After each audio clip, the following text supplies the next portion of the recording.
শুভ সকাল বাংলাদেশ। আমি তাম্মাদ। আকিজিয়ার tour D শ্রীলঙ্কার আজকে নবম দিন শুরু হতে যাচ্ছে। অ্যান্ড জাস্ট চিন্তা করেন, এমন সুন্দর একটা জঙ্গলের মাঝখানে একটা ছোট্ট বাড়ি, এবং আপনি আপনার ওয়াইফকে নিয়ে জীবনের শেষ সময়টা এখানে পার করতেছেন। তারা দুজন এখানে একটা অন্যরকম জগৎ বানায় নিছে নিজেদের। লাইক এত গাছপালা, ফল, ফ্রুটস, এইটা সেটা, এখানে ধান চাষ করে। অ্যান্ড এত সুন্দর একটা বাড়ি, এই বাড়িটাতে ওনারা থাকে। অ্যান্ড আমি যে রুমটাতে ছিলাম, রুমটা যথেষ্ট বড় ছিল, ক্লিন ছিল। অ্যান্ড সকালে ঘুম থেকে ওঠার পরে দেখলাম যে হাজব্যান্ড ওয়াইফ দুজন মিলে রান্না করতেছে আমার জন্য একটা লোকাল ফুড। লোকাল ফুডের ব্যাপারটা নিয়ে আপনাদের সাথে পরে আলাদা আলোচনা করব।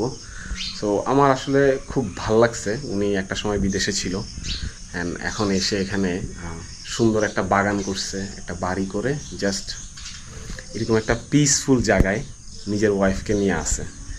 এত ভাল লাগছে জায়গাটা দেখে। আমি গত 7-8 দিন ধরে বিভিন্ন হোটেল রিসোর্টে উঠছি, এক্সপেন্সিভ ছিল, but this is actually home. মানে এটা আমার হোম মনে হয়েছে।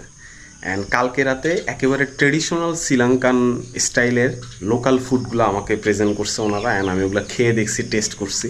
সো গত 8 দিনের কথা যদি বলি, আই থিঙ্ক বেস্ট একটা নাইট আমি এখানে স্টে করছি। এই সফরে আমার সঙ্গী হিসেবে আছে আকিজিয়ার।